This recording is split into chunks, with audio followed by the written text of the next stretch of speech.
All right, welcome everyone back to the Healing Diet Fertility Focus with Adina Rose Ayurveda.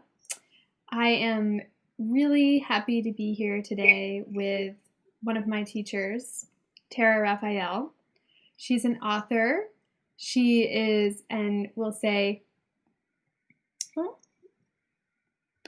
at-mat practitioner, Ayurvedic practitioner, and retired midwife, currently in Boulder, Colorado.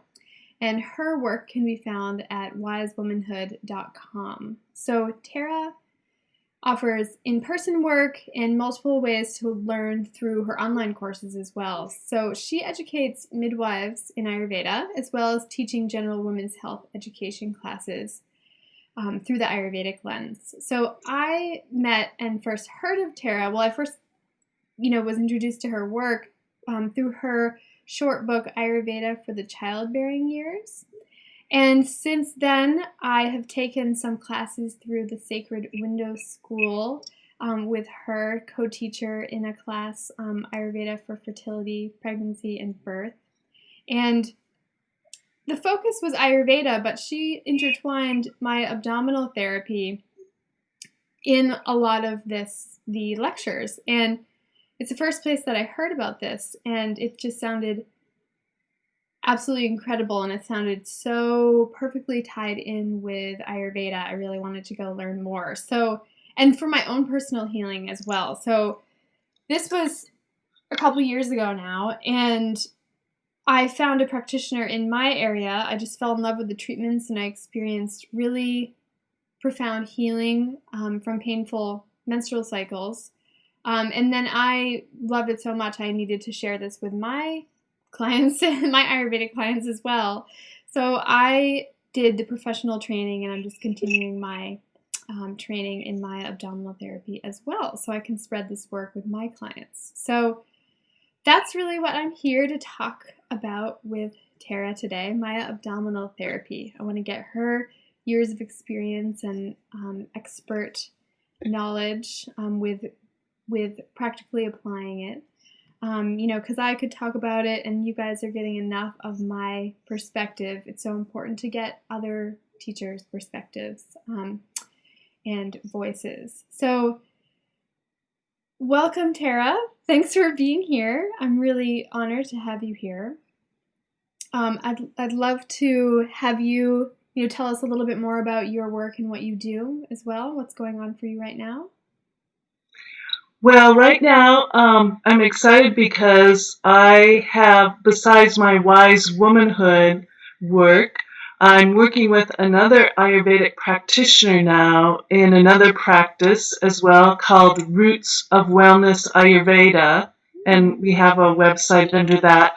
And we're really excited about developing a community around health and wellness that will use Ayurveda and also the Maya work and many different kinds of natural healing that all kind of fall into Ayurveda, because Ayurveda really is a language of nature. So any really natural kinds of healing I consider to be a part of Ayurveda. It's just a matter of learning how those different methods or foods or whatever are interpreted according to the Vata, Pitta, and Kapha in the different tissues and anatomy of the body according to Ayurveda. Exactly, I love that. You can use, it's just a way to describe reality. You can use the language, you know, anything can be medicine, neutral, or poison. That whole idea, kind of, yeah. Exactly.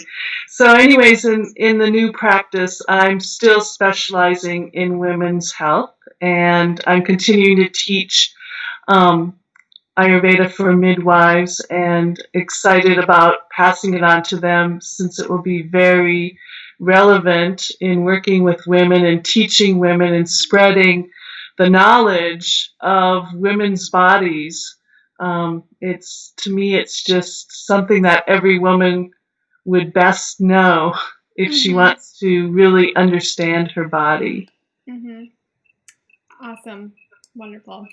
So I just want to, we're going to inevitably link Ayurveda and my abdominal therapy, and we already have. Though you are here as an expert, well, in both modalities, but I would love to hear more about, just to hear you talk about my abdominal therapy. How do you explain mind medicine or this therapy, this work, to someone who's totally new to it?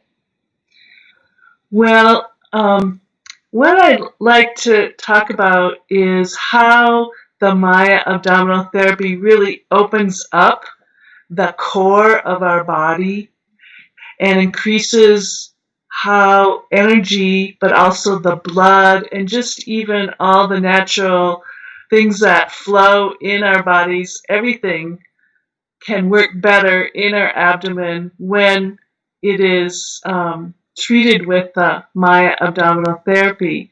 And so it helps the reproductive organs, of course, that's really key, but it also helps the digestive organs, which is kind of the root of what feeds the whole body and especially the reproductive. So, um,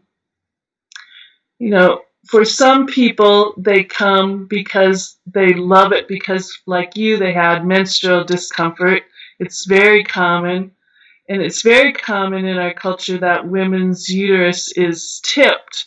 And in fact, medical doctors consider it a normal kind of thing. They say, oh, don't worry about it. It's no big deal. But one of the things that I really find to be true with the Maya therapy is that even if in some cases I'm not magically able to always bring the uterus forward when I do the mind massage, but work with people, but in just increasing that circulation, there's always a lot of relief and health that comes. Mm-hmm. And the same with the reproductive, the fertility. It's the ovaries communicate with the pituitary gland and through the blood system. So if there's a way that the blood is being cut off because of the position of the uterus, or just that there's too much tension in the organs, then that communication can make the cycles not be happening in their natural, smooth kind of rhythm that allows for the best fertility. Wonderful. Yeah. And that word communication, like the reason that I really feel like this is so complementary, or a way to use the Ayurvedic language to talk about my abdominal therapy, is that communication is an action of Vata dosha, and we're so working right in that place of Vata dosha and working on what could perhaps be seen as more of an advanced Vata dosha imbalance when there's actually structural stuff going on. And I found that, just herbs and lifestyle changes can be pretty amazing, but it can't change the structural aspect of it. So to get in there with your hands is really powerful. Yeah. Yeah, it really is amazing, and I can't ever, I can't see how anyone could not do it once they know about it, because it brings a whole new dimension to any kind of herbal or diet or whatever other things you do to help your reproductive health. The hands-on part is really important. And, I find that it helps with so many aspects of it. It's the energetics of it. As you know, I'm sure, Adina, that the marma points of Ayurveda, the energetic points of Ayurveda, there are quite a few on the abdomen that naturally get stimulated by the Maya abdominal therapy, and when people are even doing it on themselves. And so that's like the energetics of it. And then the physical part of it, really helping things to move through the digestive system properly and releasing the tension. Like sometimes when I do the massage on someone, especially the first time, their transverse colon, it feels like it's made out of some kind of plastic pipe or something. It's really hard and tight. And then with the massage, it starts to relax. And of course, how can your digestive system work properly if it's so tense and tight? It also, I find that it really helps people who tend to have anxiety or a lot of tension in their body to do the abdominal massage, because it helps to loosen up the diaphragm area. It opens up the breathing, and that's really, the breathing is another crucial way that our body receives healing energy through the prana and life force of the breathing is opened up just by doing the abdominal massage as well. So we get the food, we get the oxygen, we get the prana, the energetics. So that's why it's just so all-encompassing. And if people are taking herbs, great. It's good to take healing herbs. And if you can't digest them properly, they're not really medicine. And if your circulation isn't good, even if you digest them, it's not going to go to where it needs to go to make those kind of subtle changes in the cells. So really hands-on, I think, is crucial. And the abdominal therapy, this Maya abdominal work, is the only thing I've seen that really addresses the abdomen. And like you say, that really crucial vata area. So I'm all over it. I just love it, and I tell everybody about it. It's very easy to be enthusiastic once you've done it. Yeah. The other part I really like is how that we teach women and men who do it as clients how to do the self-massage. And the self-massage is a way, like some of these people maybe have never massaged themselves at all before. And doing that on the abdomen makes them aware for the first time, perhaps, that maybe there is a tight place around their belly button, or maybe the upper abdomen is so tense that it's tender when they massage it because it needs some relief. So I think that part of it is really another part that it can't be beat. Most places you go for a massage and you go home and that's it, or you go to get acupuncture and you go home and you're not going to do acupuncture on yourself. But the Maya abdominal work is something, once you learn it, you have it the rest of your life, and you can use it throughout your life. Exactly. So, I love it. I love it so much because it makes it not a secret. It's not like you have to go and there's this special fancy thing that someone's just doing to you. It's like a chance for an anatomy lesson, kind of really like a lot of people for the first time, maybe learning what's going on in there and actually where exactly things are, and also observing changes yourself. For me, and my experience with healing, it was the most important part, and it's what, kept things open and flowing between treatments with the practitioner. I really feel that the self-care can be really powerful, on its own. Yeah. Definitely. And in fact, that's what I tell people in my practice. I always let people know that, I just see you this tiny amount of the time, but you are with yourself the whole time.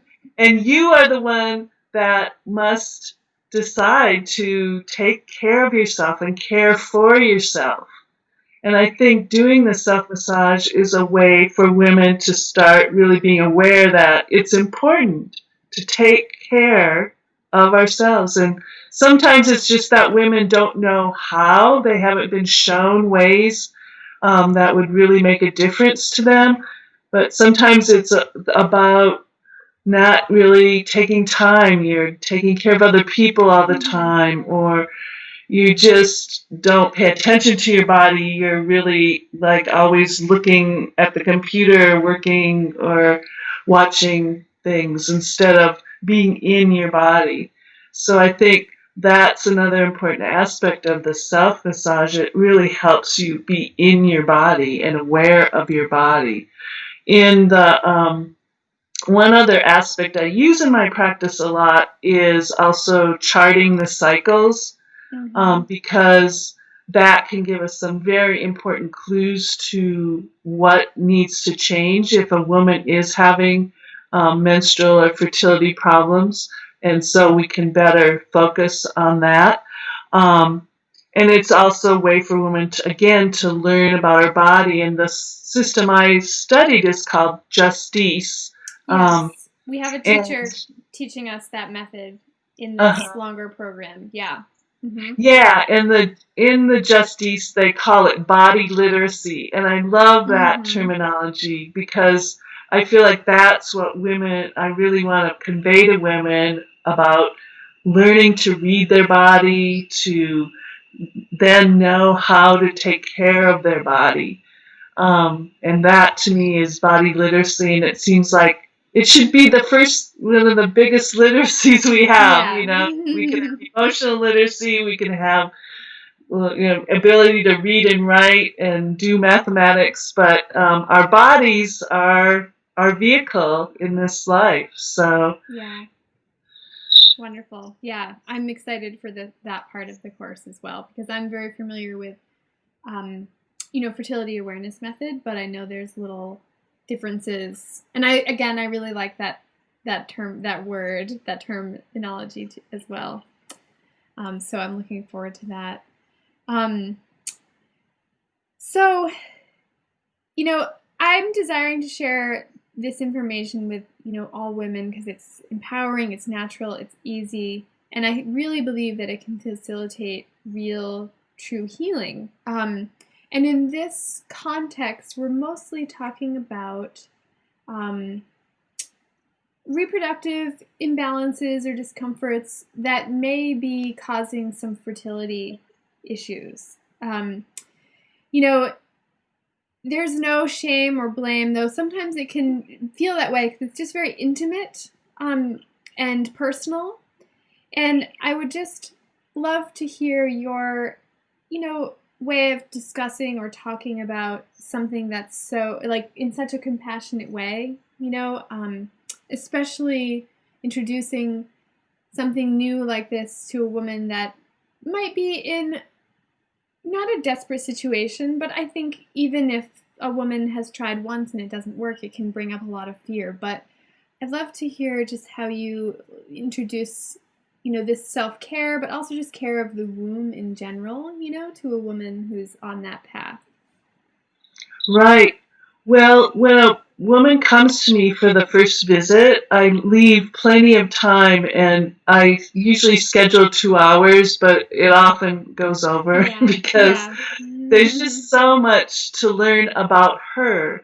So first I usually have her talk for the most part and tell me her story, what she's gone through, and I ask her questions for her history and learn about different aspects. And I think that beginning with talking about her, giving her the limelight to say in her own words, in her own language, what is important to her, what she's experienced, her pains, and what she enjoys in life, and what nourishes her in life. And then I often will teach her some of the basic things about her anatomy and how the cycle works and what happens, the changes that happen in her body in different ways. I mean, there are a lot of women that don't even realize that they have fertile mucus. They think some women have thought they had an infection every month. And so forth. So really just giving them this basic 101 of a woman's body. And I've done it so many times that I've made some videos on YouTube that have all the charts and everything to show women, this is the anatomy, and then explaining the cycles and how the different hormones and there's a cycle in the uterus with the lining, there's a cycle with the ovaries and how the follicles mature and ovulate and then maintain the lining until menses if there was no pregnancy, and then talk about how the fertile mucus comes and why, what causes it, that the follicles create the estrogen that makes the lining hospitable for the baby to plant in, and also makes the fertile mucus that is hospitable to the sperm to come in. So there's like this welcoming with the estrogen that happens, and then the progesterone kind of says, oh yeah, don't leave yet, stay a while. Well, exactly. Yeah, I love your way of talking about things, and I love like what you're just saying is basically it's just about education, and you're learning about the woman and finding what she's interested in. You're kind of opening that door. And it reminds me of, I was reading through your book again just recently the other day, and I'm not sure if this was an addition from you or if it was from Susan Weed, but it's like those 6 steps of healing. And yeah. I love that there's a step 0, and that the 0 is basically do nothing. Allow, fate to unfold as it will. I can't remember your exact words, but I love that there's an allowance of the 0. There's an allowance of doing nothing. Exactly. And that is Susan Weed, the herbalist. Yeah, okay. Her paradigm, the steps of healing, which I have used throughout my midwifery and healing practice. I always like to teach other healers about it so that we can really be aware that it doesn't go from 0 doing nothing to go to the doctor and have an operation. Exactly. That there should be some steps to take in between, and that if we notice things, we can also do some gentle things. It's not like we have to do all or nothing. Exactly. It's so important, and that's the empowerment aspect, because I think that women there's just a void. It's like a void there. That's just exactly. The awareness that needs to be, that there are things that you can do for yourself healing. Yeah. Right. And one of the things in the first visit, I really realized that I almost never can say everything that needs to be said in the first visit. Yeah, I'm realizing that I have to stop myself and not do it, actually, because there's so much you want to give and there's so much to share, and part of the art is making it digestible. Exactly. For the woman. Yeah. Yeah, not to overwhelm them. And it kind of depends on the person, again, what they already know or what their temperament is, how much they can take in. And one of the important things that I've really become aware of is how important it is for women to have a series of treatments with the Maya Abdominal Therapy. I know that it makes a big difference to just do it on yourself, but actually a large number of women don't do it on themselves. Yes, yeah. Even if I teach them. Yeah. And so having that regularity and continuing for a good, like I always tell people at least 3 months. Yeah. That's the Ayurveda paradigm for fertility, that you want to do at least 3 months. That I've seen it really work, and I've seen that, I used to be a little hesitant to say, okay, you have to come back this many times, or it's going to take this long. But I've really seen that it's true, and that I've seen too many people come for like 1 or 2 things, and they don't really do the self-massage, and then it's like, it didn't really work, and it's a vata kind of thing that they just kind of go from one thing to the next, but they don't stick with something long enough for it to actually work. Mm-hmm. So I will warn people of that, especially if I notice that they have a vata tendency, which so many people do. that this is something you have to be aware of and overcome and make a commitment. And so that's one reason why now I really encourage people to get a package where I bundle several sessions together. They get a little discount, and then they have a commitment, and then they actually come, and and they don't might have be to more apt to it do so the much. self-care in between too if they know, oh, I'm gonna have to check Exactly, in a because the month. Terra's going to ask if I was doing my self massage, and I don't want to lie to her. Great. I loved when I took a class with you, and I think this is in some of your written work as well. You share talking about maybe the more subtle aspects of healing. You share some songs. You shared some rituals, and part of Maya medicine is that there's spiritual healing, just like in Ayurveda, we use yoga and different things. I'd love to just hear you talk about that more, and maybe what part of our being that's working on, and why it might be an important aspect for certain women. And again, maybe I've already answered my question where it's just something you see that they're kind of open to, but I'd love to hear you talk more on that. Right, and I think, again, it's so important to get to know the woman a little bit, that's not something I usually bring up at the first session with someone.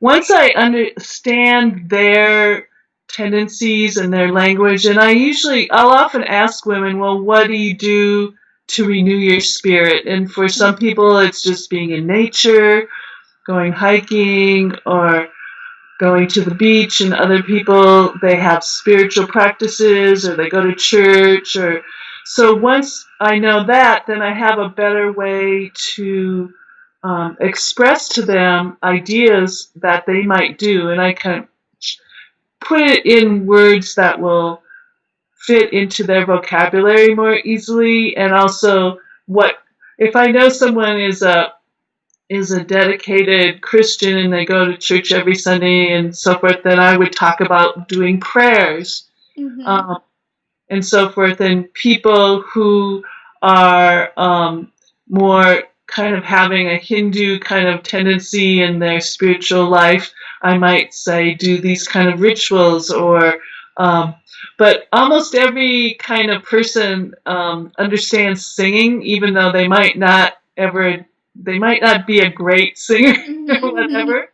But singing is something that is so healing, and it also taps into that kind of daydreamy part of the brain, as opposed to the real logical part of the brain that our culture so pushes us towards.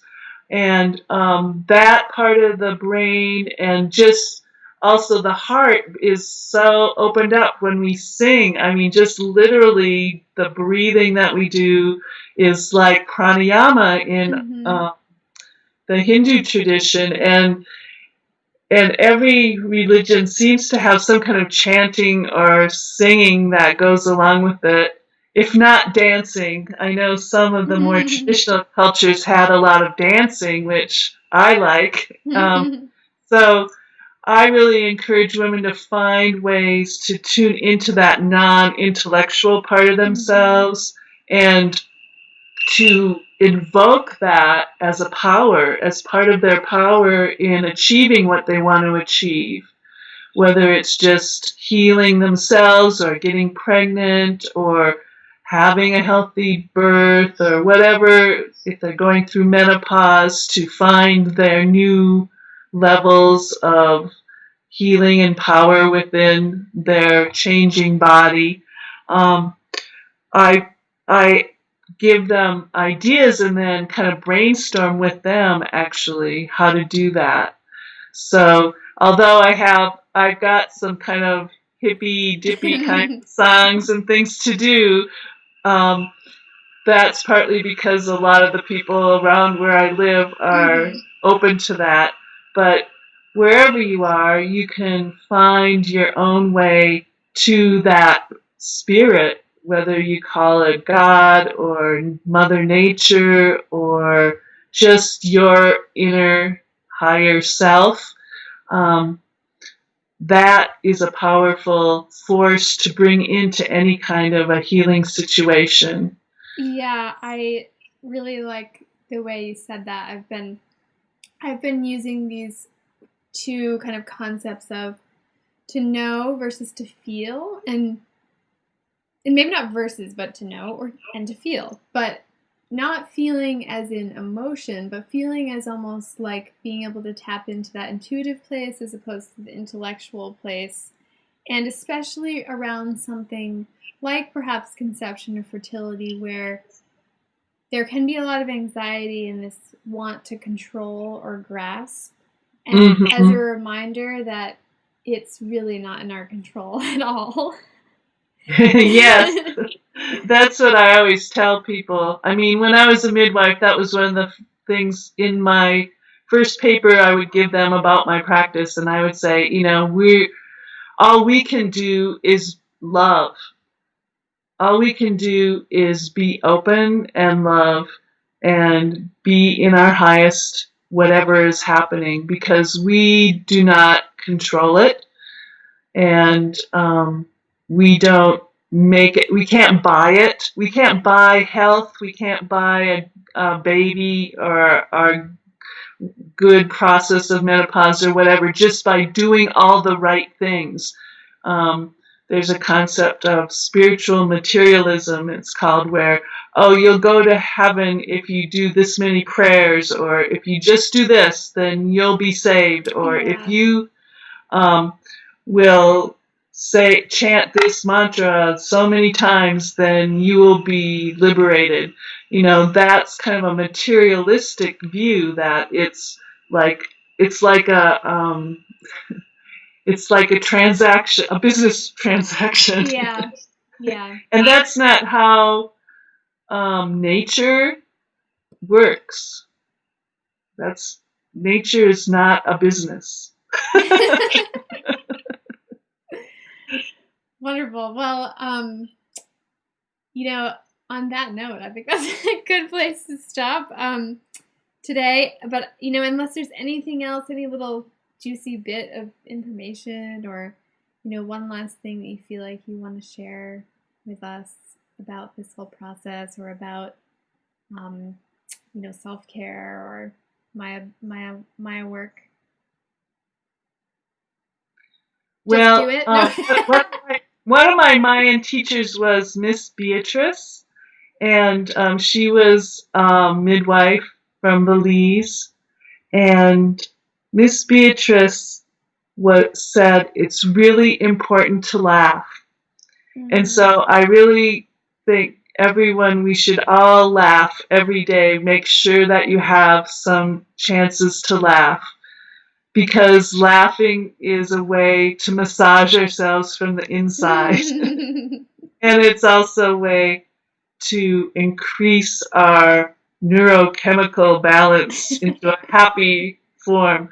But it just feels good, and it's incredibly healing just to laugh.